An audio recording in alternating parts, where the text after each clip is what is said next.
All right. Well, thank you all for coming to the Teaching and Learning Center's second webinar of this school year. We did one on stress management, and we decided to do one this time on confidence, courage, and commitment.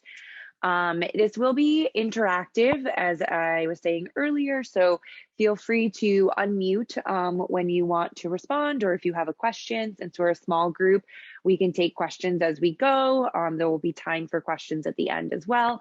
You can also put things in the chat, and there will be some things I invite you to put in the chat as well, and I have that up.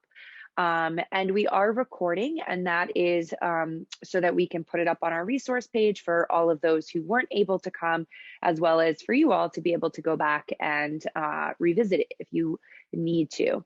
So I just say that knowing that, like, if you do want to share something verbally, that it will be recorded. So my name is Stephanie Simpson. I go by she, her pronouns. I am one of the Teaching and Learning Center fellows this year, specifically working on the Faculty Student Wellbeing Initiative, as well as I am part of the HPED department, where I teach a section of stress management, as well as all the yoga classes. And we'll get a little more into why me and why am I talking about these things. But first, let's talk a little bit about what we are going to do today in this webinar. So we're going to start with a grounding practice in a little moment. We'll do some introductions with all of you. You'll be sharing your name, your pronouns, and then what you think your superpower is, and you can interpret that however you want. We'll then get into talking about what is peak performance, and then getting even more deeper into one of peak performance's main theories, which is the flow theory.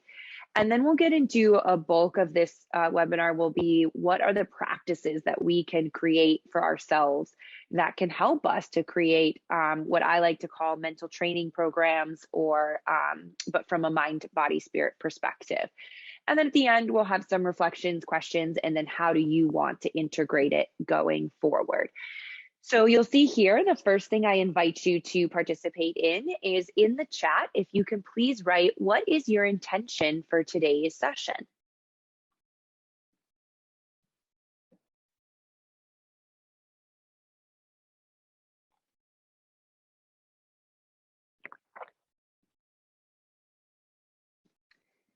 And so I will say that my intention for today's session is to offer some of the tools that I have learned to show up in a present and conscious way, to share some of the ways that I've used these, and hold the space in a way that makes you, hopefully allows you to feel confident to ask questions and share how you might be using these tools. So that is my intention for today's session. I'd love to hear what yours are. So I'm seeing, hoping to do a bit of a reset for the spring semester, finishing the winter session today, yep, and getting ready to teach three fully enrolled classes, yes. So taking this moment for yourself, which is really great. Reconnect with what confidence and courage authentically, and be clearer about commitments. Learn how to better cope with the many demands that are put upon us, learning new techniques and tools for better performance and work-life balance. Great. So these are all awesome. And I very much invite you to ask questions throughout that align with today's intention. And I will also try to align everything to it as well.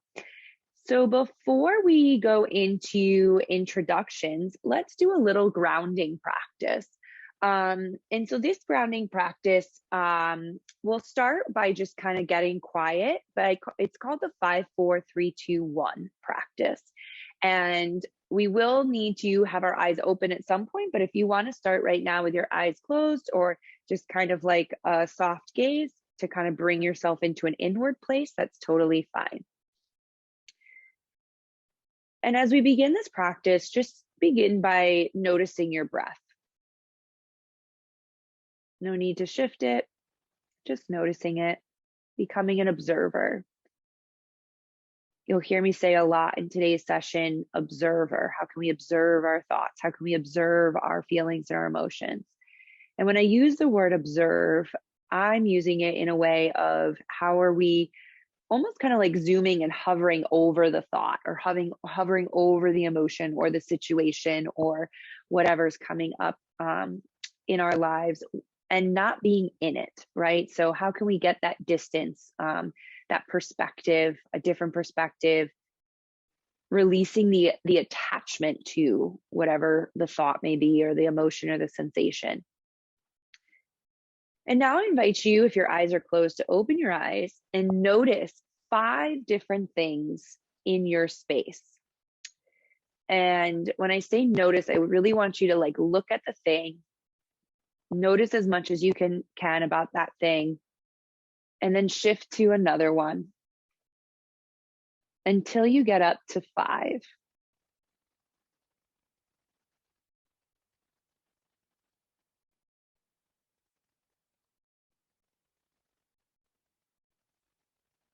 Maybe you're noticing colors and textures, size and shape.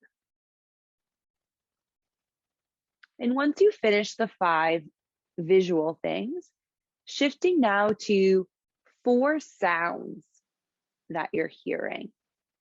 Might be my voice, maybe it's something outside, maybe it's your own breath, maybe it's the heat, whatever you're hearing. Notice 4 different sounds.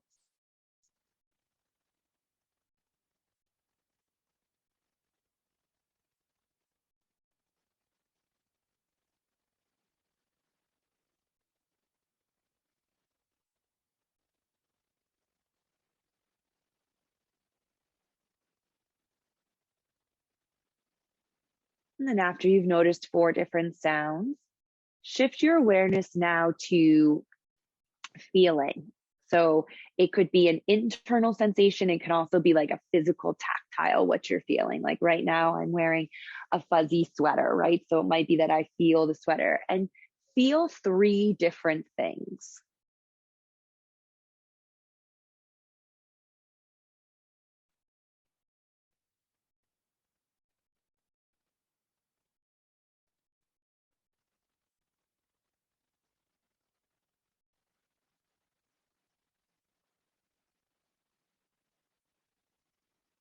And then after you felt the 3 different things, shifting now to smelling 2 different things.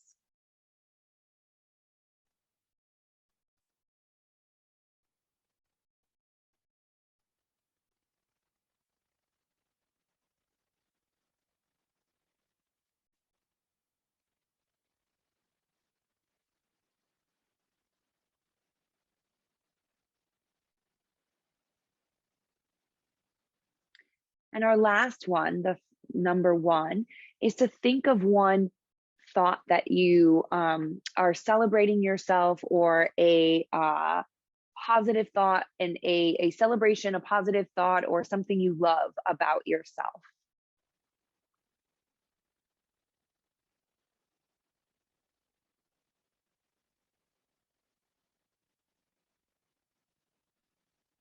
All right, so that was called the 5, 4, 3, 2, 1 technique. You'll notice that we did the 5 senses minus taste. Number 1, we shifted to just like a positive thought for ourselves, or giving ourselves some sort of self-love. You're welcome to shift the way. It can be 5 things you hear and 3 things you see. You can play around with that. So the intention of that practice is, it really is a way to bring you back to the present moment, right? By connecting with your senses and connecting with the environment that's around you. And I just offer that as a new way to find grounding and to find a different type of centering. So we're going to shift into, let's see. Okay, we'll go back to this first. We're going to shift into introduction. So what I would love to have happen is, if you feel comfortable turning on your camera for this introduction, that would be great. But if you could say your name, your pronouns, also department that maybe you're in, and then what you believe your superpower is. And what I'll have you do is, I'm going to call on the first person, and then I invite that person to then popcorn it to somebody else. So Carrie, I see that you took yourself off video, so would you mind going first? I don't mind. I'm Carrie Sanchez, and I go by she, her. I work in the Department of Counseling and Human Services, and my superpower would be taking care of everyone else before myself. That's a superpower. I There am you go. pop it right over. I just see David Green's name. I'm just going down the list. I'm not calling you out, if that's okay. Great. David, you're on mute, just so you know. Got it. Yep. Sorry. My name is David Green, he, him. I suppose my superpower, I'm in the sociology department. Superpower might be the ability to see connections between things that others seem to overlook. David, that is the superpower I also to say when I do this. Really? I always say, yep, whenever I have to do this in like networking things or when I'm leading something like this, I will say, being able to connect seemingly unlike things. Mm-hmm. So love that. We're already a connection there. Who would you like to popcorn it to? How about Gina?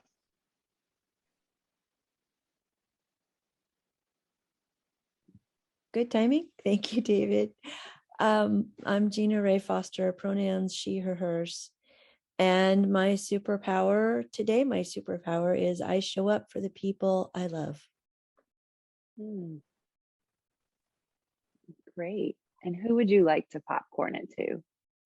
Oh, let's take a look here and see. Fabiola?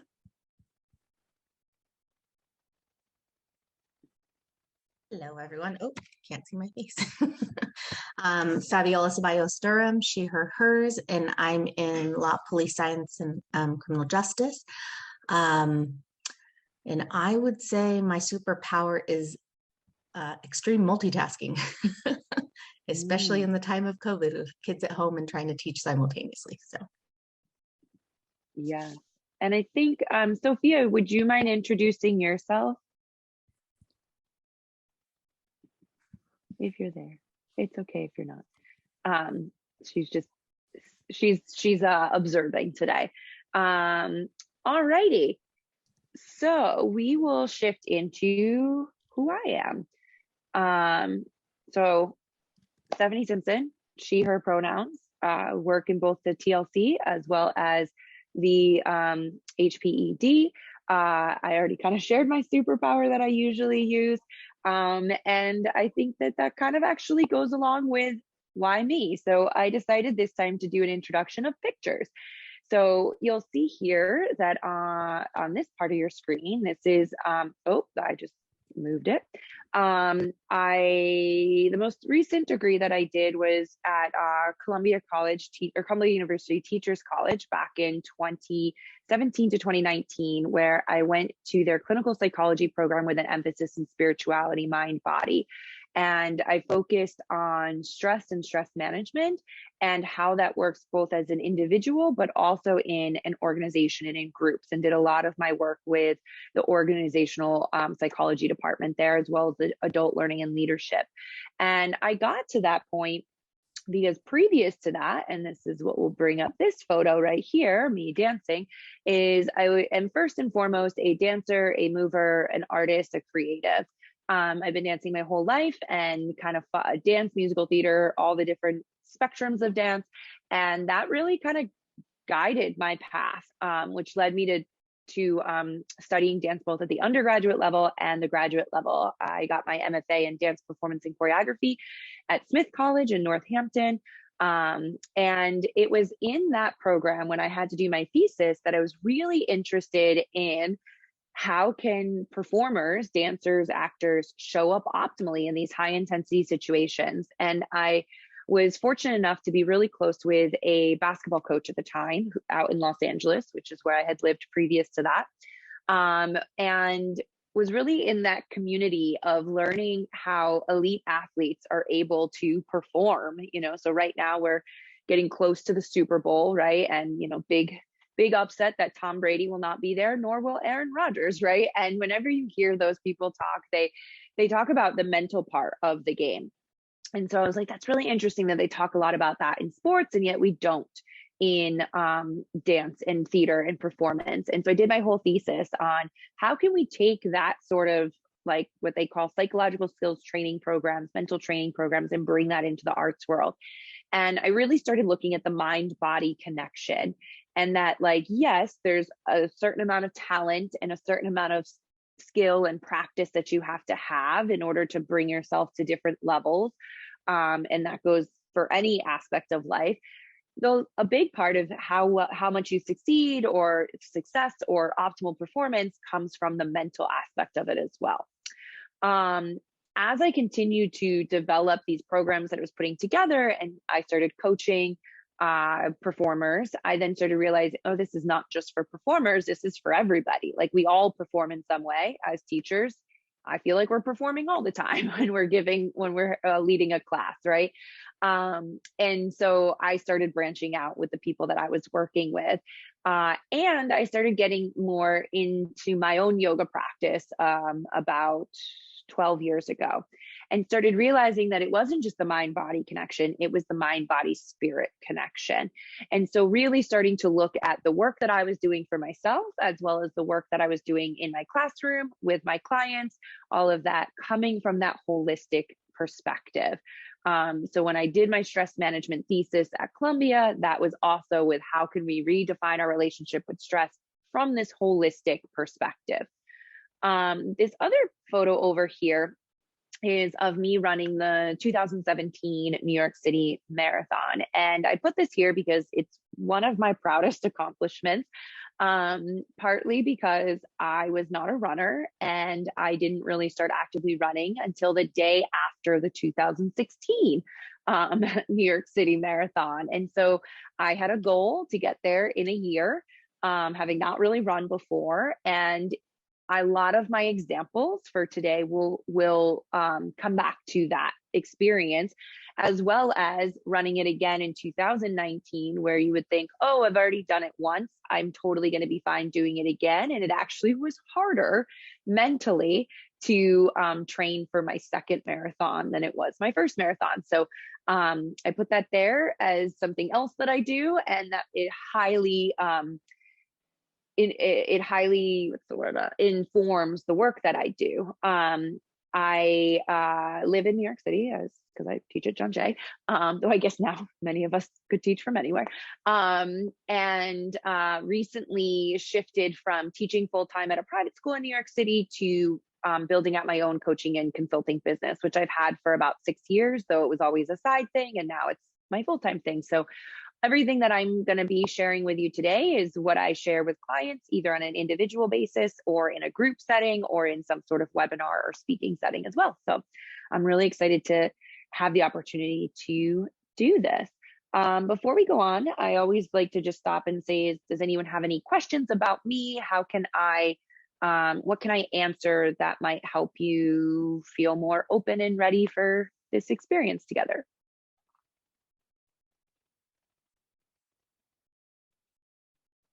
All right, well, let's jump in. So what do we mean by peak performance? I've noticed that since I've come from the arts world and now work a lot with like businesses and organizations and stuff, that sometimes people think when I talk about performance that I'm talking about literally being on stage or being on camera. And that is not what I mean at all. Peak performance just means how can we get to a place of a state of exceptional functioning. So peak performance could be, how are you going through your day where you feel like you have a really good balance from the things that you're producing while also taking care of yourself. And we're going to talk a lot about that. Peak performance could be having a really good class, right? Like teaching a really good class. I'm sure we've all had that experience where you come out and you're like, wow, I just nailed that today. Or times where you come out and go, well, that was not my best work, right? It can also be like being in an interview, right? For a job or whatever it might be. And so when we look at peak performance, we're looking at it both in our personal life and our professional life. And, you know, in alignment with that whole like mind, body, spirit, holistic perspective, I also want us to really look at this from like how we show up in our personal life is how we show up in our professional life. I think pre-COVID, there was a lot of talk around like, nope, they're separate. That never really resonated and sat well with me. And I think one of the things that COVID did do and bring to the surface is that like, we are not different people. And the way we show up is the way we show up. And so I invite you as we go along today to really look at how this is showing up in all areas of your life. And so what I say to my clients is like, we might be working on a specific goal, and how is the mind like maybe getting in the way for all of that? But how can you practice these tools both in professional stuff and personal stuff and whatever goal you might be working towards? And you'll see here that it really is that alignment, that integration of the mind, body, spirit. And so the mind being what's going on in our thoughts, the stories that I'll kind of break that down a little bit, but like the stories, the thoughts that we're having, the body is our physical body, sensations, things like that, and then spirit. So I define spirit, for myself, it's like an actual connection to a higher power, though that is not necessarily how you need to define it. To me, spirit is just this idea of, it could be values, like what are your values, your ethics. It could be aligning with a higher power. It could be a religious thing. It doesn't need to be. It could be a spiritual thing. Doesn't need to be. So, define that how you would feel, what feels like it resonates and feels good to you. So let's move on to flow. So there's a wonderful book that I always recommend people, and I'm trying to, it's on my bookcase over there, but it's called Flow, written by Mihaly Csikszentmihalyi. And this is a theory different than a model. So like a model would be do this, and then it brings you to this, and then it brings you to this, and it brings you to this. A theory more so like, here are these things that Csikszentmihalyi believes will get you to this optimal state, right? And so his book, I believe it's just called like Flow, like how to live an optimal life or optimal experiences. But it's a wonderful book. It has case studies and examples of people from all walks of life, from like, yes, performers and athletes and things like that. Though the one that always sticks out to me is like people on an assembly line and how they are able to create flow experiences on the assembly line. And we'll talk about what those things are to create that experience. But first, we'll look at this quote that he has. So flow is a state in which people are so involved in an activity that nothing else seems to matter. The experience is so enjoyable that people will continue to do it even at great cost for the sheer sake of doing it. So I would love to hear, if you can put in the chat, when have you experienced that flow state? That idea of like, just, many people say like, I was in the zone, or I was just in the flow of it, right? So for me, some of those are, I've had them in different areas of life. Sometimes it's being in a conversation with a friend that we're just going back and forth, and it's just really connected. And I just forget like that the world exists, and I forget that other people are around us, and I forget about time, and time just keeps going, right? So that's one way that I've experienced it. In dance, I've definitely experienced it in a really awesome rehearsal where things are starting to come together, and it's just like, oh, we're making that change, and then this works, and all of a sudden the dance is just like jiving, and it's like something I've experienced there.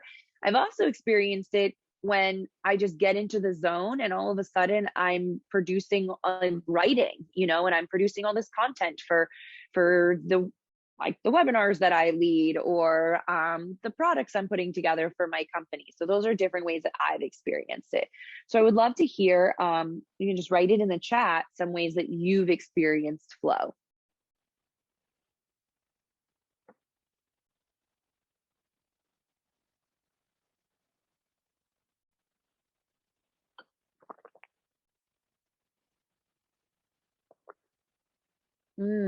That's a great one, Carrie. Thank you. When engaged in therapy with my clients. Yeah.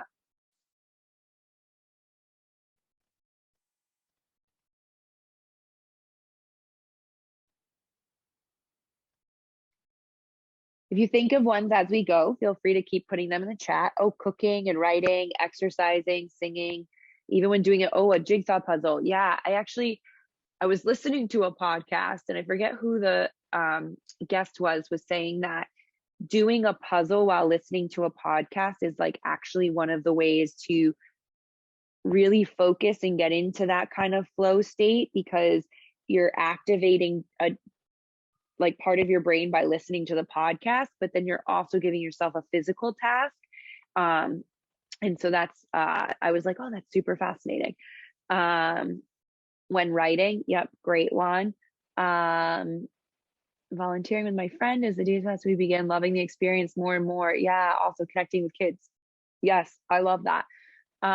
Strategy and effective crisis interventions for our students. Yes, with fellow faculty. So notice some of the things that are kind of universal. So it's this idea of like connecting with something, this idea of kind of there being a challenge, but it not being so overly challenging that it gets overwhelming and then becomes stressful. So these are all parts of how to get to a flow state. So when we have fear present, and I really looked at how fear plays a role in peak performance during my MFA thesis. And I went into that thinking, oh, we just need to get rid of fear. And, as we go through that thesis process and research process, I continued to stay open and realized as I came out of it that it's not about getting rid of fear, it's about shifting our relationship with it. And similarly, the same thing happened when I was looking at stress. In my most recent program was like, okay, we just want to get rid of stress. And it's like, no, actually, we need a certain amount of stress. And so there needs to be this certain amount of stress or fear, though I would actually say fear more so this excitement, right? Which the sensation in our body of fear and excitement and nervousness are all somewhat the same. Yet what sometimes happens is our brain takes over and decides that, oh, this is a bad thing and I should be afraid, as opposed to like, oh, this sensation means I care and I'm excited and I have a little bit of nervousness and that is good, right? So we'll talk about how when fear is really rooted in our limiting beliefs, failure, this idea that like I'm gonna fail, and then if I fail I'm not good enough, and then I'm not enough and no one's gonna like me. Our gremlin, which is what I talk to me, that is the negative voice in our head, right? And maybe we have several different gremlins, and one of the tools I use with my clients is, can we name that gremlin, and what does that gremlin look like, and things like that. Worry, so if we continue to worry about something, that's going to take us out of the flow state. Anxiety and stress, so stress being when it's overwhelming, right? Like kind of the distress versus what I would say eustress, which is the good stress. So those things are going to take us out of the flow state, prevent us from getting into that flow state, that peak performance state. And then on this other side, when we look at the actual flow state, here are some of the things that Mihaly Csikszentmihalyi say need to happen in order for us to get to that place. First and foremost, and it's not on here, I don't think, is that, and it's an intrinsic thing as opposed to an extrinsic thing, right? So maybe we start doing something for the extrinsic part of it. So I'll talk about the marathon. Like, yes, there was definitely an intrinsic reason why I wanted to do it, but then there was also an extrinsic one. I wanted the medal. I wanted people to be like, wow, you ran a marathon, things like that, right? Like, that's human. We have that. Though if that was the only reasons I was doing it, I would not be able to survive it. Oh, I guess it is there if the experience is intrinsically rewarding. And so at some point, I needed to shift and be like, yeah, that's a great byproduct to get a medal and for people to go, oh my gosh, you ran a marathon, but that's not going to sustain me. There has to be some internal thing. Something that came up on like most people's was complete concentration on the task, right? So, when we think about when we're writing and we get into that flow state, it just keeps pouring out of us. We're not like looking at our phone or, thinking about what we need to eat later, right? We're completely concentrated on that task. Or if we're in, a meeting with our colleagues and we're trying to create some sort of prevention, for students, as Carrie was saying, like we're completely concentrated on that. Then clarity of goals and reward in mind and immediate feedback. So what we mean by this is like clarity of like, what is the goal, right? So for me, the goal was to finish a marathon. What would be the reward in mind? Well, to finish it would be intrinsically pleasing. Also, there was the medal. And then immediate feedback. Well, as I was training, there was definitely immediate feedback in terms of like, did I reach my mile markers for that week? How does my body feel? What's my mind doing? Am I breathing okay? Right. So there was immediate feedback to go, okay, in this run, I didn't do as well as I wanted to do. What did I do differently than I did the week before? Was it my eating habits, my sleeping habits? Was it maybe what I was wearing? I have a friend who just started running, and she came back the first time and she called me and was like, my hips are killing me. And I was like, totally normal. What shoes are you wearing? And I told her about how, like, if you're going to start really actively running a lot, you want to make sure you have real running shoes that are for your type of foot. And, you know, the feedback her body gave her was like, you're not going to be able to do this if you don't prepare yourself the correct way. Transformation of time. So I think some people's examples of just like, you know, we just like lost track of time. We were just having such a good time with things, right? So it's this idea that like, we almost can like speed up time, but we can also slow it down. It like time is just kind of not there, but also there. So when I was learning about this back at Smith, I was taking a sports psychology class, and the professor did it in such a cool way where we were watching sports movies for the different models and theories we were learning, and then we had to analyze the movie based like through that lens. And you start seeing sports movies in very different ways. So one of the ways that they show like a flow state in sports is when all of a sudden you go into like the slow motion part, right? Or like sometimes a montage kind of shows like that flow state. So that's kind of a visual representation of that. I already went through experiencing the intrinsic reward. So for me, like the marathon was like, I was proving to myself that I could commit to something. You know, thinking about like, I was courageous enough to try to do something new. I committed to it. And through that, I had to build my confidence in different ways. And part of that was mental. Like I had the story in my mind that I was not a runner, and I would run with this one group on Saturdays, and people would be like, oh, how long have you been running for? And I'm like, oh, I'm not a runner. And I realized I needed to stop and go, oh, that's not helping my confidence, right? So we'll talk about that in terms of the mind part when we get into tools. And then there's a balance between the challenge and the skill. So thinking, using the marathon as an example again, there's a reason why I did not use a training plan that was for an advanced runner. I would just have given up right away. There's also a reason why you don't start on week 1 of training for a marathon running 13 miles. That would be too much and too hard, and you'd probably injure yourself, right? So we want to make sure that there's this balance between the challenge that we're doing and the skill that we bring to it. We don't want the challenge to be too much and our skill to be too little, and the other way around. We don't want our skills to be so high and the challenge to be too little. So I always see this in terms of like when younger, I worked at a K through 12 school for a while. And though I didn't have a lot of experience with the K through 5, I did work with that age group many years ago. And there's a lot of like time around then where, you know, kids aren't doing well and they start acting out or things like that. And sometimes it's because they're actually bored in class, right? And when they're bored in class, they're not going to do well because they're not engaged. They're not being present. They're not concentrating on the task because it's too easy for them, right? So being able to up that challenge as we're upping our skills and to keep that going is really a balance and a dance, which helps to keep us in that optimal peak place. And so we want to kind of find that sweet spot of the bell curve where we're not under challenged and under skilled, and we're not over challenged while we're under skilled, or over skilled and under challenged and being on the other end of it.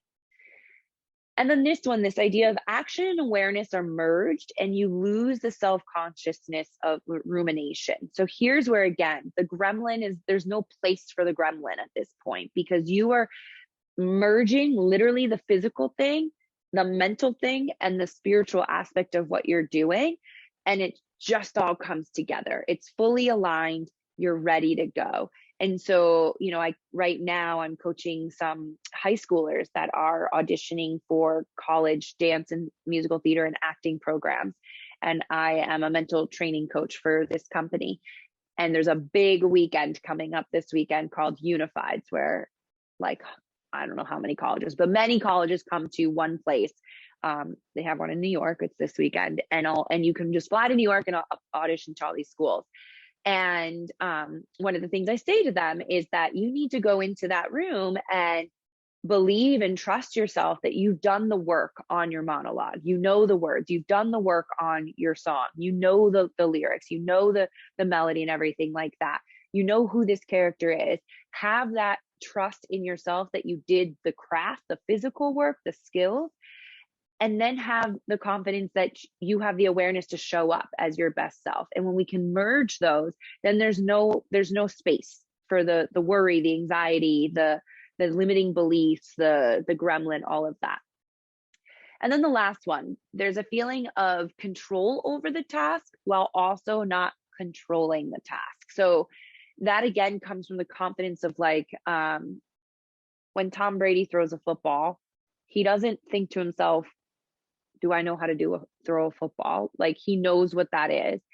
He also knows the plays well enough to know that he can improvise within that. And so there's this feeling of control over what he's doing. Like, he's one of the ones that stays in the pocket long, right? He has that confidence to control what's happening while also releasing control, knowing that the play is not going to work exactly the way they practiced it. That's just not going to happen. So how can there be some flexibility? How can there be some improvisation and being confident in your ability to do that?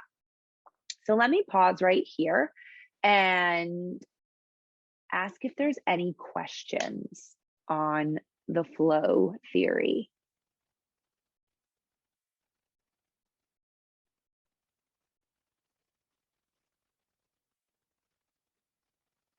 All righty, we shall move on. Okay, so the foundation of peak performance is confidence. Hence one of the reasons it's in the title of our webinar today. And so what I think is really amazing about this is, and I've seen this with myself, I've seen it with students, I've seen it with clients, is that I, as a coach and a teacher, can maybe see someone and be like, oh my God, they have all the talent in the world, or yeah, no, of course they're smart enough to write this paper or take this exam or anything like that. They have so many capabilities. And yes, as a coach and a teacher, it's my job to, support them and encourage them and cheerlead them. However, if that person doesn't actually believe it themselves and embody it, they won't actually live up to their potential. Same with myself, right? And so we all experience this in different ways. And so it's about, how do we create the confidence from the inside out, which is not how we've learned things in the past. So as we're growing developmentally, as we learn in developmental psychology, is that we get a lot of what we think is right and wrong, good and bad, from the responses we get from outside of ourselves, right? So you think about babies, if they think they got hurt, right, and their body is telling them they got hurt, they start crying, but then one of their parents or caretakers come over and goes, oh no, you're okay, and smiles, and then the baby's like, oh, I guess I'm okay, right? Or a little kid, right, and goes, oh, okay. We do this in school, fortunately or unfortunately, is we might feel really good about the paper that we're handing in, but someone else is gonna grade it, right? And then so now there's that external thing, right? That extrinsic motivation of grades and everything like that. And so at some point we need to shift, and we need to start figuring out what actually feels good to me, where's my barometer, and how can I be confident in what I feel, what I think, what I need, what I want. Getting feedback from others, but not attaching our self-worth and our confidence to what other people think, or what success might look like to other people. A lot of my work with clients is redefining what they think is success and which works for them, and how can we align that to the goals that they're working through. So these tools are going to help us today. I think we're shifting into that next of how can we start, recalibrating so that we're creating an actual authentic embodied confidence from the inside out. So the first thing we're going to talk about in terms of the mind is self-talk. So self-talk is anything that you say about yourself internally or externally. And I feel like now we talk more widely about this, though from my own experience growing up, I don't feel like we talked about the voices in our head. And when we did talk about voices in our head, it was usually had a stigma attached to it. And so I just kind of grew up thinking like, oh, there's something wrong with me, that there's all these thoughts in my head. And like, I don't know which one to believe and think. And it became very overwhelming. And I didn't grow up in a family that really talked about anxiety or depression or any of that sort of stuff. And as I've gotten older, and the work that I've been doing the last 15, 20 years of my life has really been centered around realizing that I had a lot of anxiety growing up, and that it is normal to have these thoughts in our head. And there are ways in which we can sift through them or shift them or not attach to them. So in sports psychology and most in positive psychology and all of that, we look at the self-talk in 3 different categories: positive, instructional, and negative. I actually try to shift away from using the word positive and use facilitating thoughts, and negative shifting to debilitating thoughts. So what thought is actually facilitating me forward, and what thoughts are debilitating and keeping me back? And then instructional is kind of just, there's not really an emotion to it. It's, it might just be like, take a moment to breathe, right? That's just an instructional thought to be able to have. And when I'm working with people, we tend to start with like just noticing our thoughts, right? And noticing where they tend to land. Sometimes I'll give people, and it'll be a tool that I talk about in a little bit, where they keep a log of all the like debilitating thoughts that they're having. Because sometimes we don't even realize we're having them. And a lot of times it's because that's the environment we grew up in, right? And we don't realize we have choice to shift those. But really, they're all just stories that we're telling ourselves, and many of them are not true, if not all of them. And so instructional self-talk is really helpful at like neutralizing things and bringing us back to kind of the present moment. Kind of what we did at the beginning of this webinar with the 5, 4, 3, 2, 1 technique of like, just being instructional. Like, okay, I notice I'm getting kind of like overwhelmed by something. I'm going to do 5, 4, 3, 2, 1. There was no emotion involved with it. It was like find 5 things to see, 4 things to hear, 3 things to touch, 2 things to smell, and then 1 thing, maybe then we got to a facilitating thought, right? 1 thing I love about myself, or I'm celebrating about myself. So those are the categories that we put self-talk into. And then you'll notice this spiral. So what I love about this image is, and I talk about the upward spiral and the downward spiral. And this really, when I was doing my research many years ago, I saw this so much in the dance studio, where the mind-body connection comes. So if we look at like, let's say we put like a line right here, just kind of like in the average normal place. And we'll bring this to an academic kind of example. Actually, there's a high schooler I'm coaching right now, and she came to me because she had a lot of test anxiety. And I asked her, what happens when you are going to go take a test? And if we were at that neutral place, it would just be like, oh, I have a test today. All right, I'm going to take this test. What would happen to her is she would be like, oh my gosh, I have a test today. I don't think I'm going to do really well. Then she would get into the test. And as soon as there was a question that she didn't know right away, that would reinforce the fact that she didn't think she was going to do really well, right? And so then she was like, yep, of course, not going to do really well. I don't even know the answer to this question. It's the first one on there. Oh my gosh.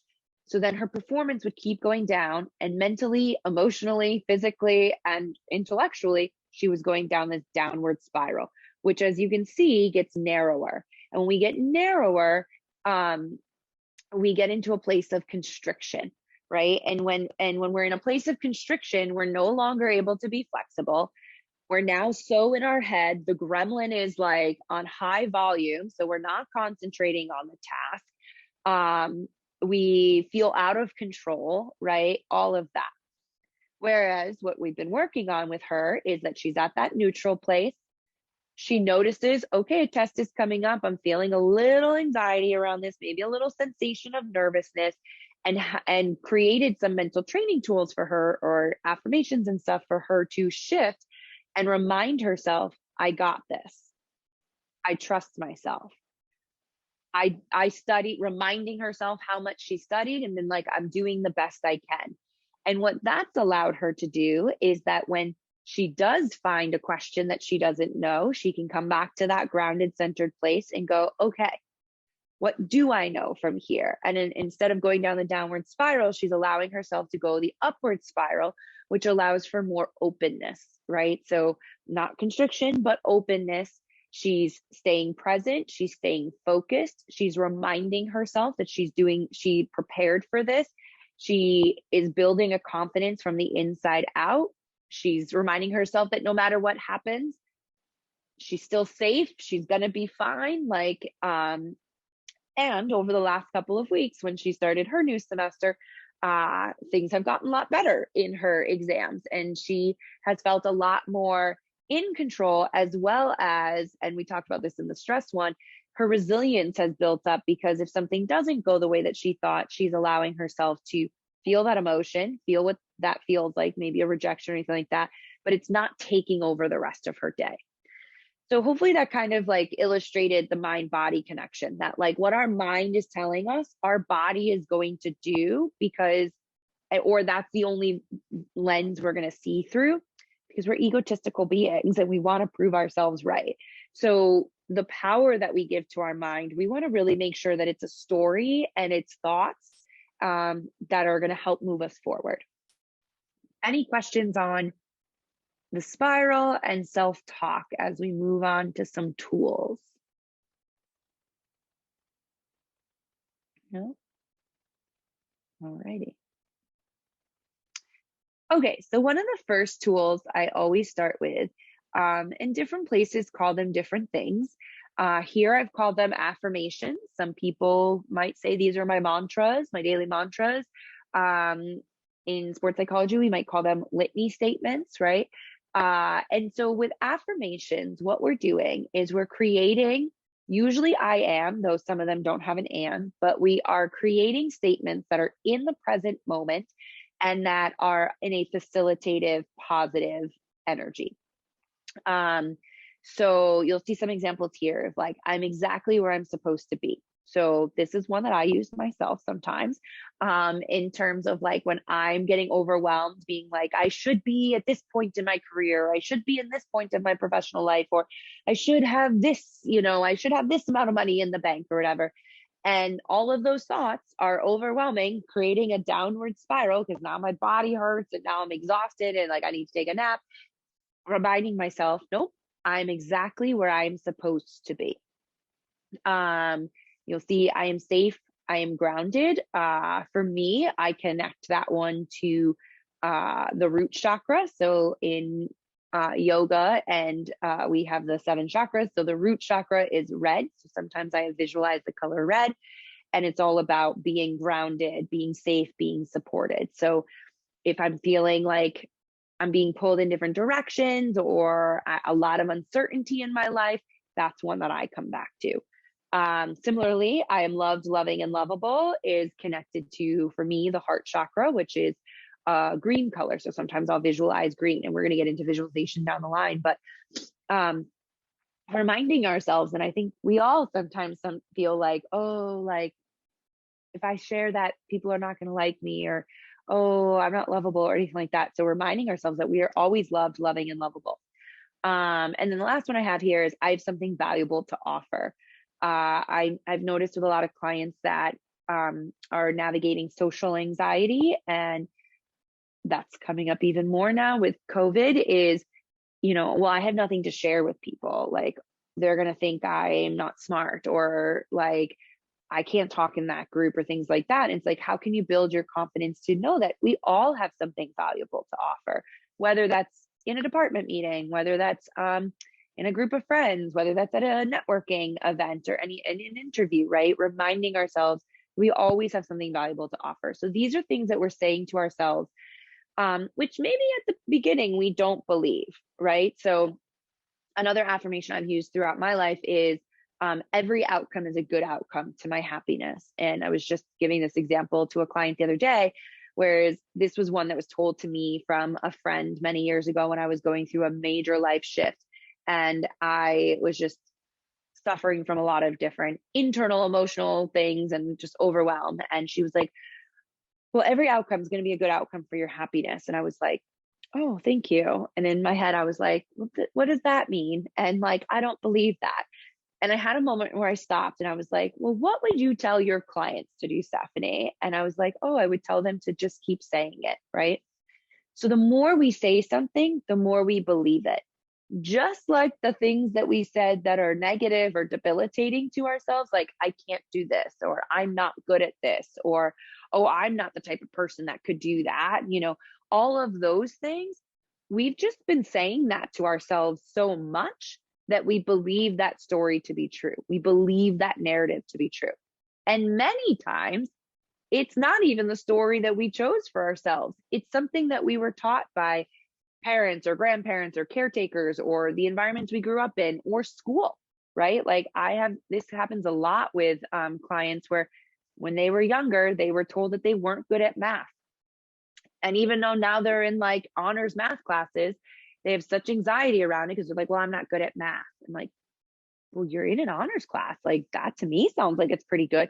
And then we'll unpack things and it'll be like, well, I was told when I was in 5th grade that I wasn't good at math. Right. And so then that's a story that they are holding on to that they didn't actively put in their own head. Right. So part of the commitment to building your confidence is taking the time to create these affirmations. Maybe they're goal specific, right? So talking about the runner thing, right? Saying, oh, I'm not a runner. I couldn't get myself to just shift to I'm a runner. So I shifted at first to I am working on becoming a runner, right? So notice I didn't say I will become a runner, because that gives the energy of like, oh, I'm always putting it off. The I am working on becoming a runner means that I'm actively doing something now to get to me where I want to be, right? Some people use the growth mindset technique, and I go either way with it, where they're like, I'm not a runner yet. I'm of the mindset, like, how can we put things in the affirmative? So take out the not, right? So I'm working on becoming a runner, which then as I continue to say that, and literally I'd be in conversation with people and be like, I'm working on becoming a runner. It then turned into, oh yeah, I am a runner. I do deserve to be on this starting line, which was a big part for me. I was like, I don't deserve to be on this starting line. And my friend who went through a lot of the training with me, who is a very accomplished runner, was like, what are you talking about? You put in just as much, if not more work than everybody else. Of course you deserve to be on this line, right? So though a lot of us have these really deeply rooted stories of, well, I'm not deserving of that. I'm not worthy of that. And that's your gremlin talking. So, you might think of something specific to this new semester, if you're trying to start new, or you're trying to create better boundaries for you. So like, maybe one of them is, I am creating healthier boundaries. I put myself first in order to serve others. One that I went with a client yesterday was, advocating for myself allows me to align with the goal that I'm working towards, because she had a hard time feeling like advocating for herself wasn't starting a confrontation, right? So being able to shift the story we have of ourselves in our mind. So that's the first thing, is affirmations, and committing to saying them every day, multiple times a day. Noticing when you're going into a debilitating thought and coming back and maybe just saying one of your affirmations over and over and over again. The more you say it, the more you start to believe it, and then the more you actually start to embody it. All right, next one. So I alluded to this before, but thought stopping and positive replacement. And this is something that I definitely invite you all to try to do for a week. I had a client of many years ago who had this really bubbly, outgoing, on the surface, seemed incredibly positive and optimistic. And I had her do this, and she came back after a week, and I was like, so how was that? What did you learn? She was like, oh, it was great. And I was like, yeah, what did you learn from it? She goes, I learned that I'm way more negative than I thought. And I was like, oh, that's not what I thought you were going to say. But she was so happy by it, because she, kind of similar to like my story of like, didn't realize that other people had thoughts in their head and that that's okay and that's normal. She hadn't realized how many limiting beliefs she was thinking about herself every day, and how those were actually affecting her, and that was what was happening internally. And so externally, she was being this other person, and like, that's where the big disconnect happened, right? And so it wasn't until she did this assignment that she was actually able to see it. So whenever I tell people to do this assignment, I tell them to pretend that you are a researcher. So when you are a researcher, as many of us probably already know, we cannot get attached to what we're finding out, right? So this is where observing comes in again. What the task is that as you go through your day, all parts of your day, personal and professional, is that when you recognize you're having an undesired thought, which for some people, just even recognizing that is the first step. But when you recognize you have an undesired thought, write it down. Then that middle column, the place in the situation. So it's like, when did this happen? Where did this happen? What was going on? And then in that moment, actively replace it with a positive thought or a more facilitating thought, right?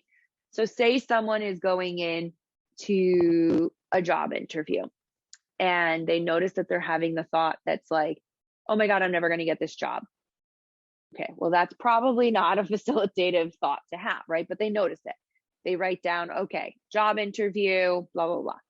Positive replacement, it may not feel genuine to go, I'm going to get this job, right? I'm not asking you to do that. I'm not asking you to have toxic positivity. I'm not into that. So there is a more facilitative thing that they could say to themselves. They could say, it's okay. Just breathe. I got this.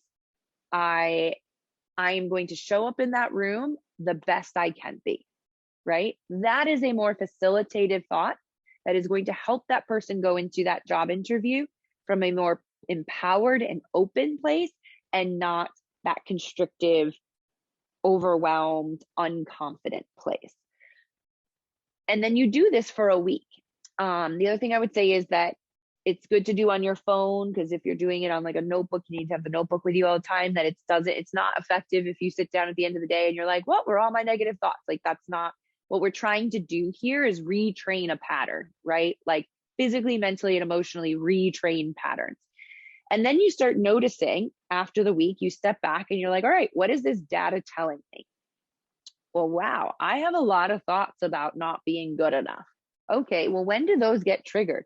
Oh, it's always when X, Y, and Z happens. Okay, how can I maybe eliminate those things in my life, or how can I reduce them? Or what is it that's really triggering around that, right? Maybe it's the same, like it's someone you work with, like that all of a sudden you have these thoughts that keep coming up. Well, what is it about that person that's creating these undesired thoughts in you? And getting curious about that. So that's where we are observing, and then we're getting curious. We're not judging whether it's right or wrong, good or bad. We're getting curious as to what's under the surface of that. What responsibility can you take for it, and how do you want to shift it?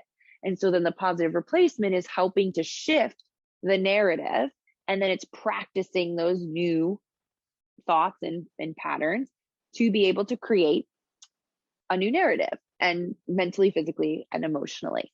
The other thing I noticed with this is that when people are looking at it, and sometimes they do it and we look at it and debrief it together, is I'll say, oh, I'm just going to give an example for like school, like students.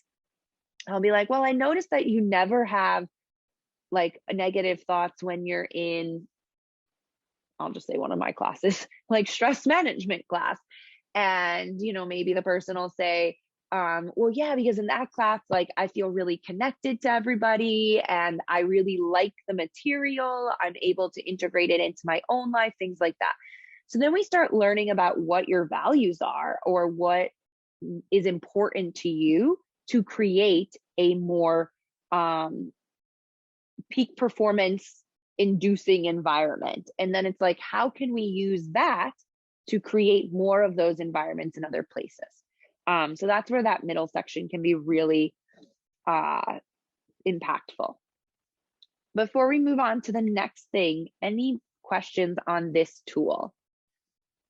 And with any of these tools, there's no one way to do it. And also I share a lot of tools because I'm not someone who believes that the same tool is going to work for everybody or the same tool is going to work for you every time. So it's about having so many tools that we can just continue to go in. With this one, though, I will say that you do want to commit to it, whether it's a full week or at least 3 days or something like that, so you can get a little more of a data points for yourself. All right, let me take a sip of water here before we move on.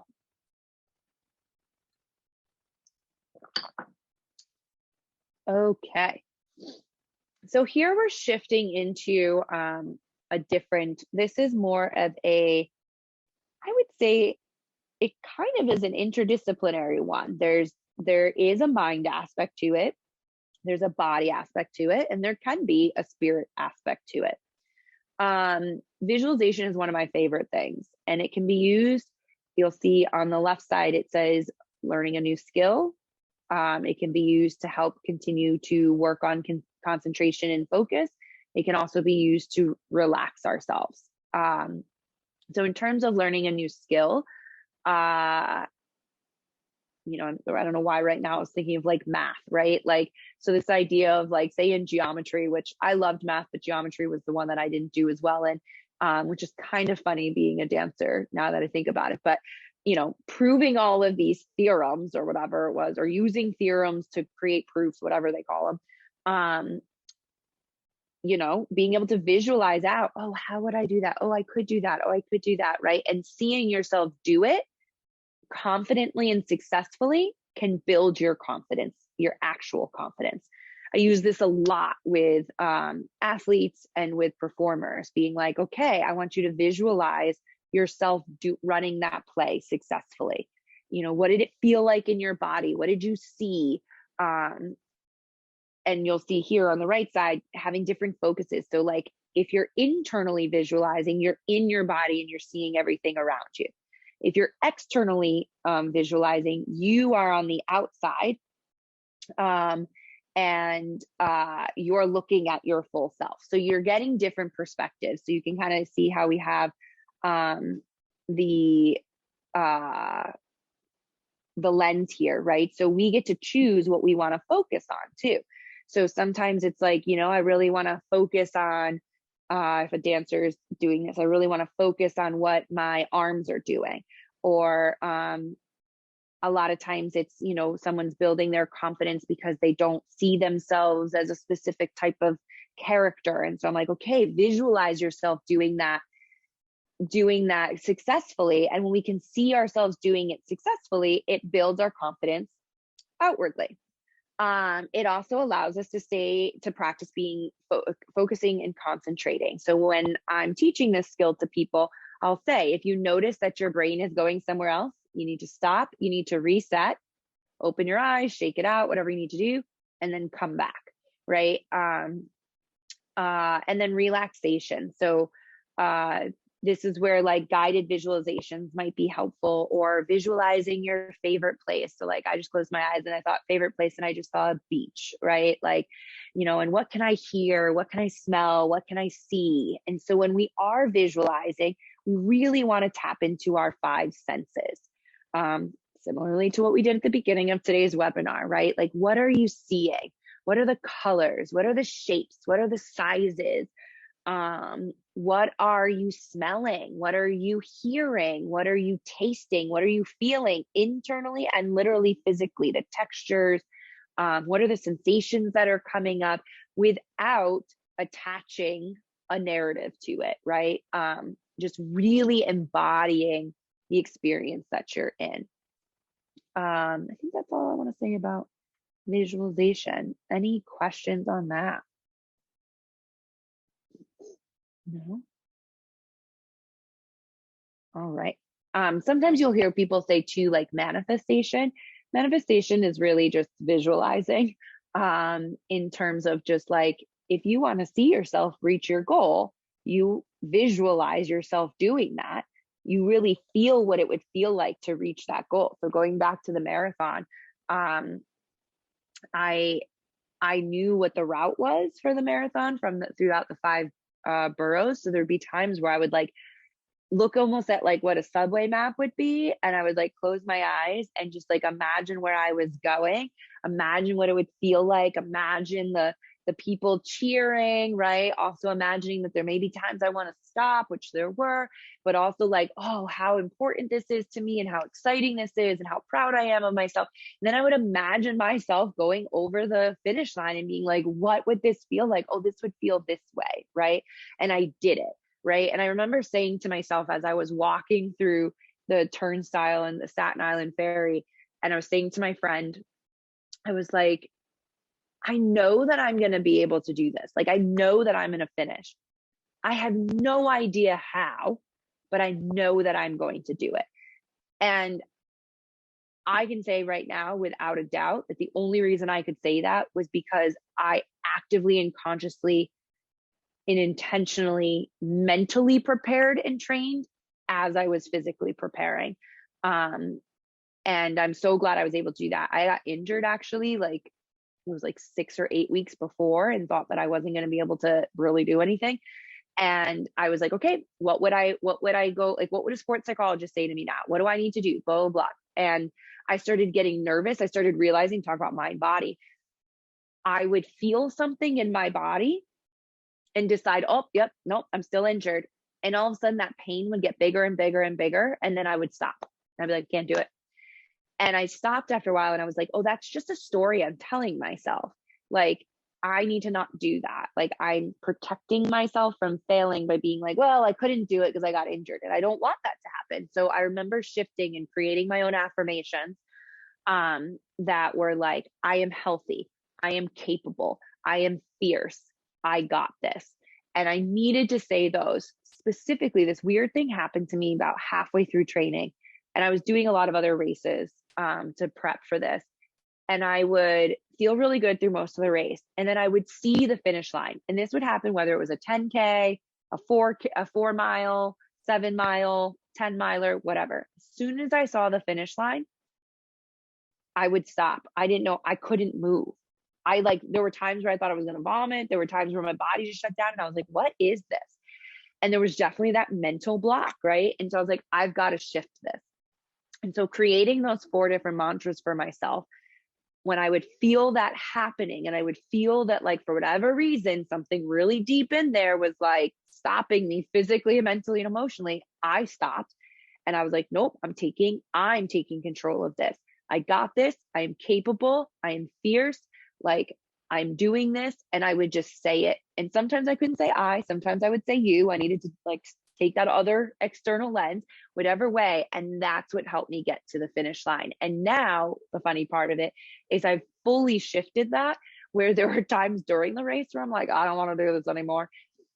And no matter how tired I am, how many times I needed to like breathe and walk during a race, that last section where I used to like completely shut down, I can turn it on and like plow through the finish line in a way I never could before. And so, and it's taken, now I've been working on this for about 5 years. So it's taken a while to get there, but every race I finish now is me just like, that finish line is the exact opposite of where I was before.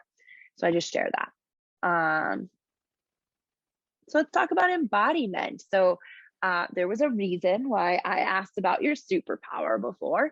And I love these poses. So, there's a lot of research that came out around like, take that stance, or I had a teacher at Teachers College that made us do a stance like this. And I fully believe that we all have our own powerful embodied stance. I don't think it's the same one for everybody. And so I invite you to figure out what is that stance for you. And when you can say your affirmations in that stance, I will say that like a confident stance is usually not one like this or closed down, but how can you open yourself up? How can you lift your chin? Whatever, maybe that is hands on your hips. Maybe that is arms out. Maybe those are arms down in almost like a Tadasana, mountain pose, like whatever that is for you. How can you feel that?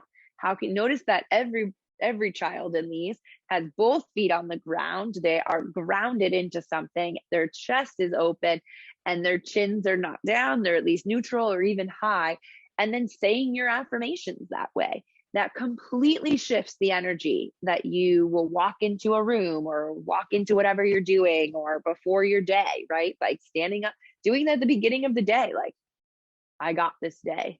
I'm a powerful being, right? That's a completely different way to start out your day, starting on that upward spiral, then kind of getting out and being like, oh my God, this day, like, I'm so tired, I'm not going to be able to do it. Well, guess what? If you're telling yourself from moment one, you're not going to be able to do it, you're probably not going to do it. So finding that embodiment from the inside out and really feeling what that feels like. So coming back to that sensation, like, where are you feeling the confidence in your body? Is it in your chest? Is it in your heart? Is it in your what I would say your third chakra? So above, like your solar plexus. Is it in your low belly? Like you feel it in your feet, like whatever. Is it in your arms? It can be different on different days, but really tapping into sensation in your body and allowing that to also be something that moves you forward.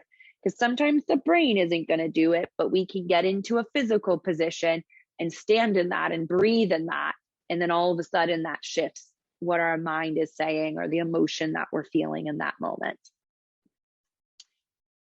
Okay, so let's get into more of the, I would say kind of the spirit realm, but it also has a body thing, like breathing is a body thing, but also can be very part of the spirituality thing. And so we're going to do a couple of these.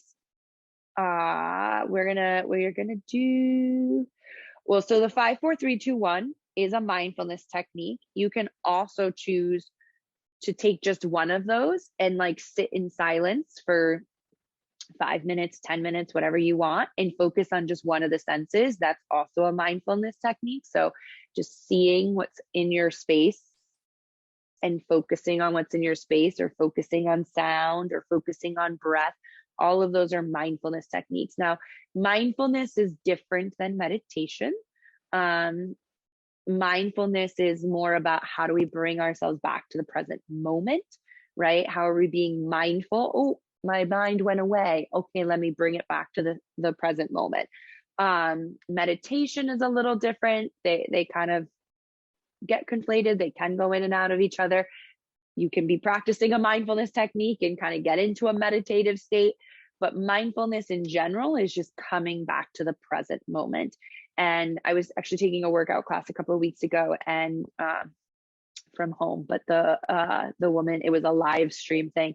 And the woman said something that really struck me, where she was like, our brain, our mind, our thoughts tend to either bring us forward, which creates a lot of like anxiety, right? Because we're like, oh my God, what if this happens? What if that, like going forward, I can't control this, I can't control this, or backwards, right? Which is a lot of like, kind of like ruminating, which can create kind of some depressive thoughts, or, oh, I should have done this, or why did I do that, or blah, blah, blah, right? But our body can only be in the present moment. And I was like, oh my God, that's so true. Like if we just always bring it back to the body or the breath, that can only be in the present moment. It cannot be forward and it cannot be back, at least not yet in our society, but who knows? Maybe with the metaverse, they'll change that.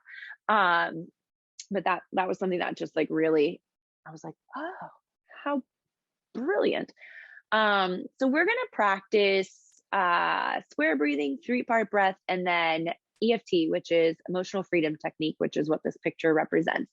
And what I love about emotional freedom technique is it kind of takes all the things that we talked about, a mantra, and physical and breathing and all of it. So we're going to start with 3-part breath, because then on square breathing, we're going to add a visualization component, and then we'll get to EFT, which adds another component.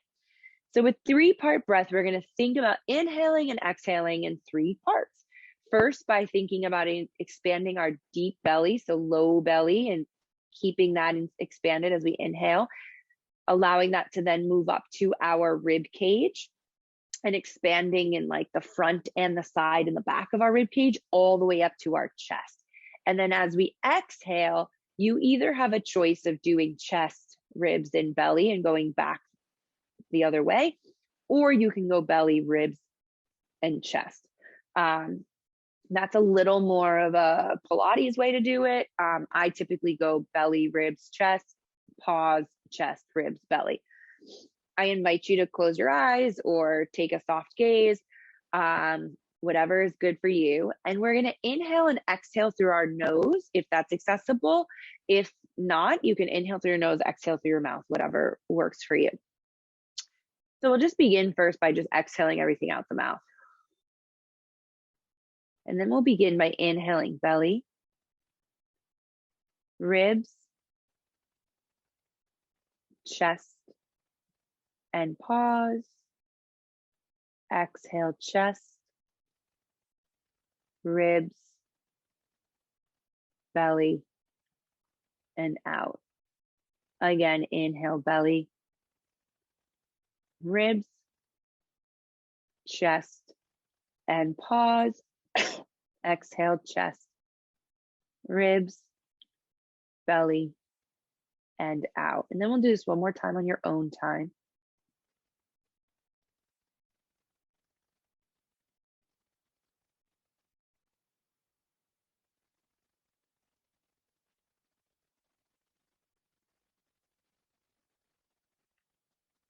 And when you're ready, you can bring yourself back to your regular breathing. Open your eyes if they were closed. So I love 3-part breath for so many reasons. You don't have to close your eyes to do it. So if you're finding that you're getting overwhelmed or anxious, or angry or frustrated or any of those things, right? You can do this with someone else right there. Maybe you're in a meeting that's not going well, right? And you're not in a flow state with the group. And so maybe bringing yourself back to that centered, that regulated place, that in the moment place, this breath is great to do. And from there, you can then choose a different thought or a different way to show up to the situation. The next one we're going to do is square breathing. So square breathing, very similar to the way it sounds. We're going to inhale for a 4 count, and we're going to add on visualization to this. So as we inhale on a 4 count, I invite you to imagine a line going up. Then we're going to pause at the top of our inhale for 4 and imagine the line going across. And then we're going to exhale out the nose for a count of 4, imagine the line going down, and then pause at the bottom and for 4 and imagine the line going across. So we're going to create a square with our mind, like just visualizing that, while also doing this on a 4 count. We're creating a square. Normally I would say we'll do this 4 times. Today we're only going to do it 3 times. I'll walk you through it twice, and then you'll do it on your own, just like we did with 3-part breath. Again, you can visualize without closing your eyes, but you can also close your eyes, inviting you to do it, inhale and exhale through the nose. So if you need to do exhale through the mouth, that's fine as well. So we'll start with exhaling everything out the mouth,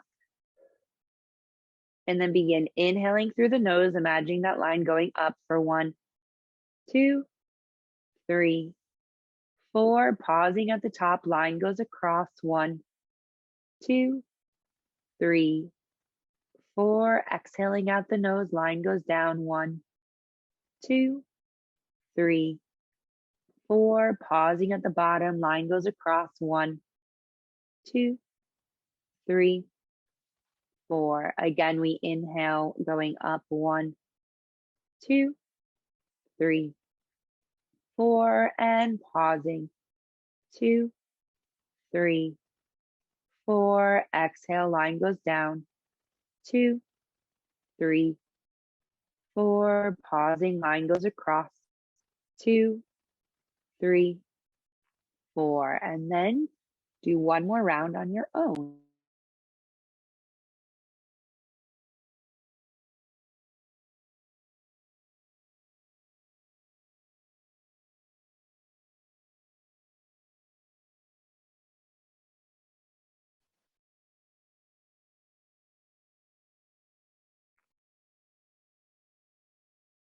And when you're ready, you can bring yourself back to your neutral breathing.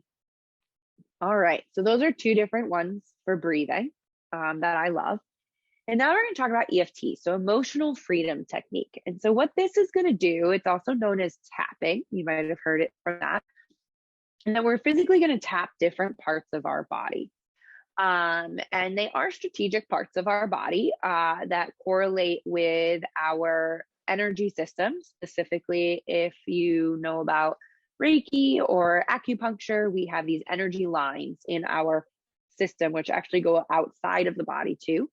When we think about like our aura, right? Or how we can feel someone's energy, even if we're not like touching them, or if you go into a room and you're like, ooh, something just happened in here, right? That's how us feeling energy. So these are aligned with different things. So you'll see that we're going to start with the karate chop, which is like we're going to tap here. Then we go to the top of our head. Then we're going to go to our eyebrow, like right between, kind of like that third eye. Then we're going to go side of the eye, so like your temples. Then we're going to go under the eye, tops of your cheekbones. Then we're going to go underneath the nose. We're going to go to the chin. Then you're going to go like kind of at that, it says the tender spot of your chest here. And then under your arm, right? So like under your armpit. Some people do like back here. I do under the armpit. And then we're going to stop. So as we're going to do this, I invite you to add on a mantra. So maybe the mantra is, you know, I am safe, or I am loved, I am loving, or I am creating healthy boundaries. Maybe it's just a positive running dialogue as you go through all of this, right? So we're going to do this twice through. And I always love to tell people, like, as we start, just take kind of an inventory, a snapshot of how you feel right now, without judgment, right? So just take a moment to take that snapshot. All right. And you can close your eyes for this. You can keep it open. So we'll start. It doesn't matter what hand you're tapping with or anything like that. We're going to start by tapping at the karate chop. I'm going to talk you through this, though, in your head. Normally, you could say this out loud if you wanted to, but, you know, right, you're all on mute, so you could say it out loud, your affirmations or the facilitating positive monologue you want to have for yourself. We're going to shift to the top of our head.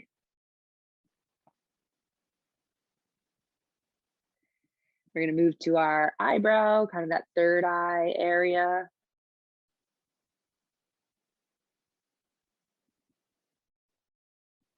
Now to the side of the eye, the temples.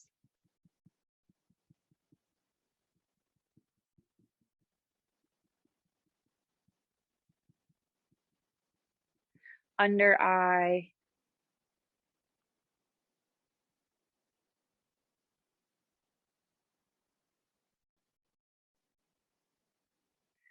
Under the nose.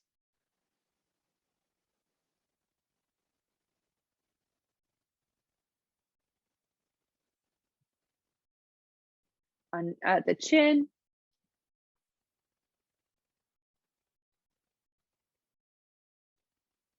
That tender spot, like right on the chest. And then under the armpit.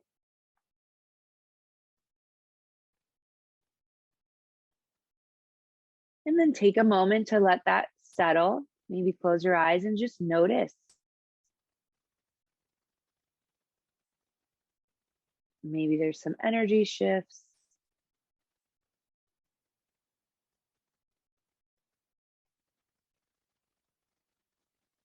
And we're going to do this one more time. You can change which fingers you're tapping with, whatever you want, you keep the same. You can keep the same mantras, you can switch them up, whatever you want. We're going to start with our karate chop.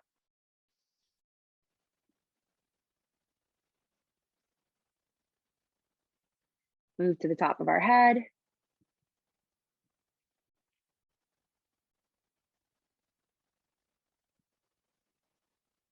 The eyebrow.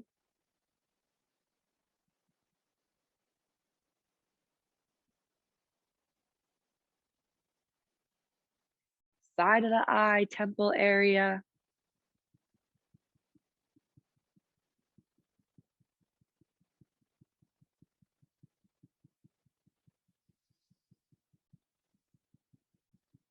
Underneath the eyes.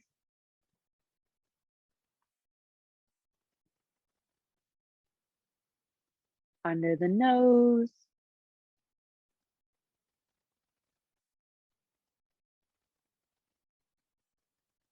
The chin.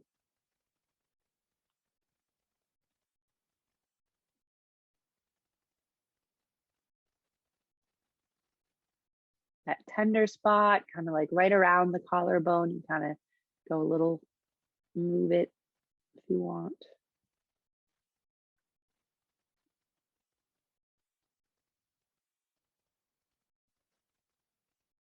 And then under the armpit.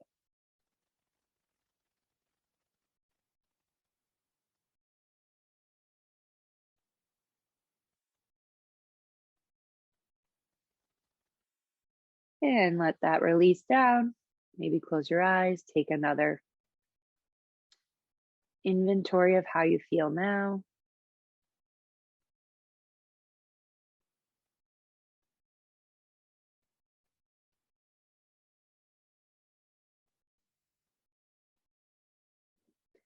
Another way that I've seen tapping to be done is the same tapping sort of thing.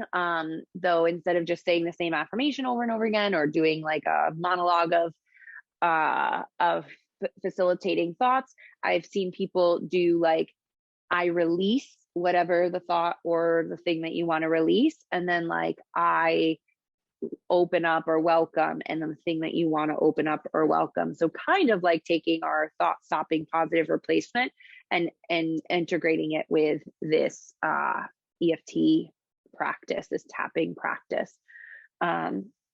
Any questions on any of this?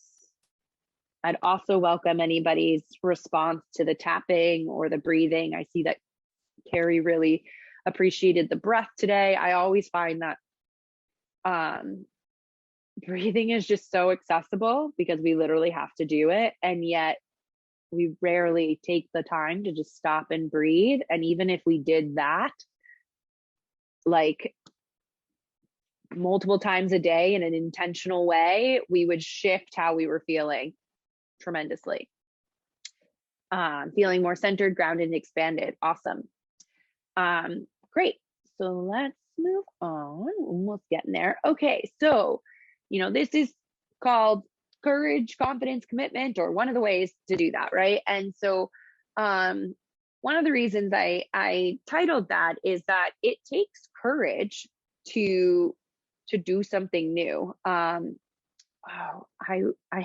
posted, or I shared this on my Instagram the other day, that it was like, Hope is has 2 daughters or something. Anger for how something is, and the courage to make sure that it doesn't stay that way, or the courage to make a change, right? So the courage part of it is to decide that like there's a shift you want to make in your life, right? So I'll go back to the marathon. Told you I was going to talk about it a lot. That's why I was a picture in the beginning. It was really overwhelming to me to like decide I wanted to do that. And I remember telling my parents the first day that I decided I was going to do it. I actually happened to be back home in Connecticut where they live. And I was like, I'm going to run the marathon in New York. And the first thing I'm going to do is I'm going to run the Thanksgiving race in Connecticut. And my parents were not very happy about this, which is a whole nother thing. I mean, now they're super supportive of it, but change is challenging for them.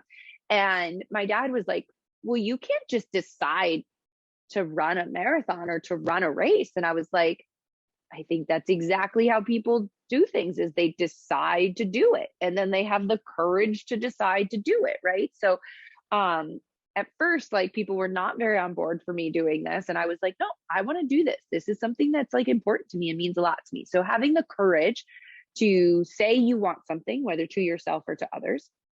And then having the committing to it, right? Committing to whatever this is, this goal, or and the goal could be internal, external, whatever that may be. I would like to say that even our external goals are actually internal goals.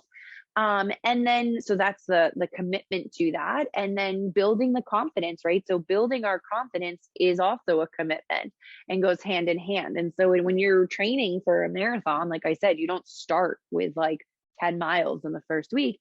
You start with these smaller things so that you can accomplish them, right? And then you accomplish them and you're like, wow, I just did that. Okay, now I want to try this other thing. And you become more confident, more confident, more confident, which I mentioned at the beginning that training for my second one was actually harder. And the reason it was harder was because in my mind, I was like, well, I should be able to do all this. I've done it before. I did it 2 years ago. And I would get to a long run and I literally could not do it. My brain was like, why is this not going faster? Why is this taking so long? Why am I slower than I normally am? Like, it was just negative, negative, negative, negative, which then like my body was like, well, we're not going to do this for you then, right? Whereas the first time around, it was new, it was exciting. Every time I went out to run, it was like the longest I was ever running, right? So like that was cool and stuff. And so I had to shift the way I mentally trained completely for the second one, because my confidence was just not there. I'm currently training for a half marathon, and I actually had someone coach me on this because I still haven't, to be very honest, but I actually feel okay with it. Like, I'm not training very well in the way that I would say training well looks based on how I've trained for the marathon and previous half marathons. And I finally got to a point where I was like, the purpose of me doing this specific half marathon is not for me to get my best time. Like, it just isn't. And so therefore, I want it to be fun. I don't want my training to take away from other things I'm doing in my life. I don't want to like make myself a worried, anxious wreck because I'm not doing what I think I should be doing. What can I commit to? How can I commit to having fun with what I'm doing? And then race day, how can I just enjoy the process? How can I honor where I'm at and just enjoy this process, right? So being honest with ourselves too, and taking responsibility for what we're willing to commit to. Knowing that like I'm not looking to PR in this is great, because if I was, I would need to commit in a very different way. And so instead, I'm committing to myself of saying I'm not beating myself up for not training the way I normally train. And I'm giving myself grace and compassion, and I'm allowing myself to just have fun with this, right? So that kind of, and that was actually a courageous thing for me to be able to be like, because my perfectionism comes in and was like, well, why do it if you're not going to try to be the better than you were before? And it's like, because that's not what it is right now. So being honest with myself, taking responsibility takes a lot of courage, committing to that, and then that then helping to build my confidence to be like, okay, on race day, I'm going to be fine. I know I'm going to be fine, right? So that's how they all kind of come into play. And I just love these quotes. I use it in a lot of different presentations, but Dr. Richard Strozzi Heckler has I think it's based in New York, but he has his institute, the Strozzi Institute, and he wrote a book called The Leadership Dojo, and he talks about like somatic embodied leadership. So really what a lot of this work is, my work is based in, can be also used in that field as well. And so he talks about when we're awake and alive, we are participants in life. What we attend to comes to the foreground of our awareness. What we pay attention to becomes a world in which we can participate. What we pay attention to becomes our reality. So he's basically just saying that like what we decide to focus and pay attention to, that's our reality. Yeah. So like if you're focusing on what's going wrong, then your reality is going to be that everything goes wrong. Though, as we talked about with the mental training tools and the thought stopping and all of that, we have the power to shift and focus on something else. We can visualize. Remember, I talked about the visualizing thing. Like it's like a camera. We can focus internally, externally. We can zoom in, we can zoom out, we can go slowly, all of that sort of stuff. We get to choose that. And we really do get to choose that. And then the last one, practice is the fundamental element of transformation. Intentional practices are those that we choose to do in order to transform the way we show up in the world. Through new practices, we increase choice and alignment with our values. So I actually recently did a video on like, what does transformation actually mean? And so this is a great example. You just went through this webinar. You hopefully learned one or two new things that excited you. That's awesome. In order for us to transform, we have to have an experience where we've learned something. We're going to do something next where you're going to reflect on it and think about how you can integrate. And then it's the actual practice, the intentional practicing of this new awareness, of these new skills on a consistent, persistent way that creates change and transformation. So many times people are like, and which is why a lot of leadership trainings and workplace trainings don't work, is that you go to a workshop or you go to a conference and you're like, oh my God, I just learned this amazing thing. I'm going to do it with my team. I'm going to practice this for myself. I'm going to do this. I'm going to do that. And then you get back to your workplace and you try maybe one or two things and they don't work right away. And you get frustrated, totally understandable. And so then you stop and you don't do it anymore. And then there's no change, right? Or you leave that like place and you come home and you're like, I don't remember what it is I learned, right? So it's really important. And this is actually where a lot of my work comes in as a coach and a consultant, is like, yeah, let's teach these things. Let's talk about how it resonates with you. What felt really exciting to you? Where's your energy going? How can you integrate this? How can you reflect on it? And then what are some of the practices that you're committed to doing over a period of time? Getting that accountability from a coach or a friend or a partner, getting feedback, learning how to shift, learning how to give yourself grace, because we're not perfect, we're human, right? And that's where the change and transformation happens. So yeah, those I think are two very powerful things. So here we are into our reflections, questions, and integration. So I'd love for you to take a moment, and I'm gonna go mute for a little bit. What new insight do you have from today's session? It could be more than one. Taking that insight, so it could be something you learned about yourself. It could be something you learned that you want to try. How will you integrate that into your life going forward? And then what's an action step? Now, action steps don't need to be huge.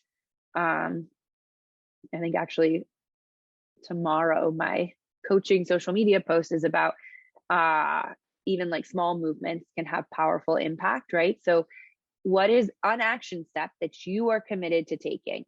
And let's put like a time on that, like that you're committed to taking this week, that's going to help you to integrate this new insight, this new learning as you go forward. I'm going to give you some time to kind of think about that, write that down, and then hopefully we'll share a little bit.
Okay. So hopefully you got some things to write down. And I open the space for anybody who feels comfortable sharing anything. It could be just an insight you had. It could be, the action step that you're committing to taking. And it may be a question that you have, or a curiosity that you have. So I open the space now just to unmute whenever you want, and ask away or share away. I'm really taken with something you said early on about facilitating thoughts and debilitating thoughts. And I'm just going to keep that with me this week. Maybe that's my action step, because that reframes so much, even as I try to work with positive and negative, or helpful and damaging. There's something about the facilitative and the debilitating that's hitting me. It's very authentic. I appreciate that you bring that up and share that, because it was a big moment for me too, where I was, this was many years ago, where I was like, well, positive and negative is actually attaching a meaning to something. And what might be positive for me is not positive for somebody else. And what might be negative to me is not negative to somebody else. Right. And so, and a positive thought that I'm having over time could actually become something that's actually debilitating, because I'm not actually being honest with myself or something. Right. So to me, shifting that idea of what's actually going to facilitate me forward, and what's actually holding me back, was a whole new way of looking at things. So I'm glad that resonated.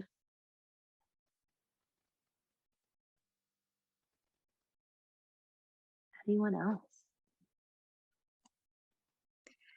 Hi.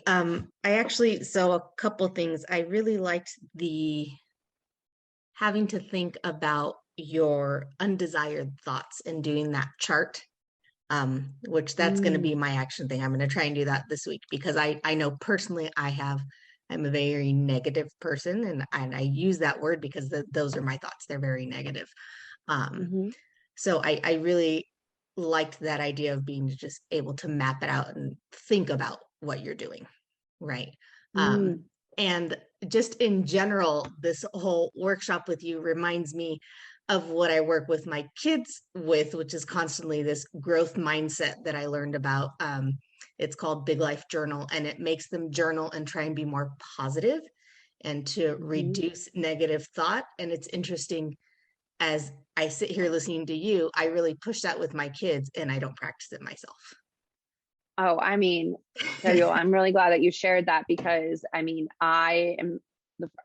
not ashamed to admit that I go to therapy every week, and it's the way I start my week on Monday mornings. And so many times I will say to my therapist, she's like, it sounds like you're being really hard on yourself. I'm like, well, it's because this is what I teach to people. How come I can't do it? And she goes, oh, I'm sorry. Are you not human? And that's so real. Right. It's easier when you're not, it's easier to tell someone else to then take your own advice. So yeah, I love that. There was something else that you said that made me think of something too. But I can't remember what it is now. So that's fine. It doesn't need to be shared, I guess. I feel like I learned a lot from the seminar, and I really thank you for presenting all of this information, the workshop. I feel like I'm trying to just get back to basics through breathing. I've lost sight of just taking a moment to breathe. And as I was thinking that, my friend texted me, my closest friend out in California, saying, please, whatever you do, remember to breathe. And I think it's reflective of, I really let the stressors of life kind of take priority, and I have to get back just to level 1 again and work. But I really did like the tapping exercise. Is it EFP? Was it EFT? So EFT. T as in Tom. Yeah. Okay. And there are videos. If you go on YouTube, you can YouTube it, and there are people who can walk you through it as well. Okay. Thank you. I love that synchronicity too, Carrie, of your friend texting you. just kind of total alignment of like, I call them universe winks when that happens, of being like, you got to this place of saying, you know what I need to do? I need to get back to basics, which we all do all the time, right? Like, is just that reminder, and that like you got to that place and the universe was like, yes, I support that. So I call that a universe swing. Thank you for sharing all of that. Yeah, and being here today was another universe wink. Yay. Good reminders. Great. I just wanted to David, add a point that just the insight that I think I had was that insight isn't enough. You know, I tend to be really good at kind of recognizing a problem and intellectualizing it, but I don't do anything about it. So the action being the necessary step to actually solve these problems rather than just analyzing them. So working these tools into daily practice to actually make a change instead of thinking about making changes. Yeah. Yeah, I really appreciate you naming that. I feel like that happens to me a lot too. And I think probably happens to many people, where it's like, yeah, I know what the issue is, and yeah, that makes a lot of sense. And then the actual goes back to courage, right? The actual like courage to step and go, I'm gonna try something new. That does take a lot of courage, because trying something new means that you are not doing what you're used to doing, and it's going to shift you outside of your comfort zone. I'll just give a brief example of like, because it's almost a year now. Yeah, like will be a year on February 1st. There's this organization in Connecticut called the Copper Beach Institute, and they're a mindfulness institute. And I had my own meditation and mindfulness practice for years and everything like that, and I found that they were doing this like 14 days of love. So February 1st to the 14th, they were going to do every day, they were going to be doing a mindfulness community together on Zoom. And I was like, okay, 7:30, or found out that it was 7:30 every morning, and I was like, that's early, but okay. Get there, and it's a silent morning sit. So you zoom in, the facilitator says a couple of things, and then you just sit in silence for 25 minutes. And then you finish with a little loving kindness meditation, which is a specific meditation. And then we finish. And I remember the first day doing it going, I can't just sit in silence for 25 minutes. Like all the meditations and mindfulness practices I do are like guided and visualization and things like that. Like I can't just sit in silence. And I was like freaking out. And then I was like, well, you're here, just try it. And then I did it the next day and the next day and the next day. And then all of a sudden I did it for all 14 days. And I was like, well, now I miss this. Like, what am I going to do? I don't know that I can do this on my own. And then found out that they do it Monday through Friday all throughout the year anyway. And so I try to go as much as I can. But it was scary. It was totally outside of my comfort zone, even though I have a lot of mindfulness and meditation experience.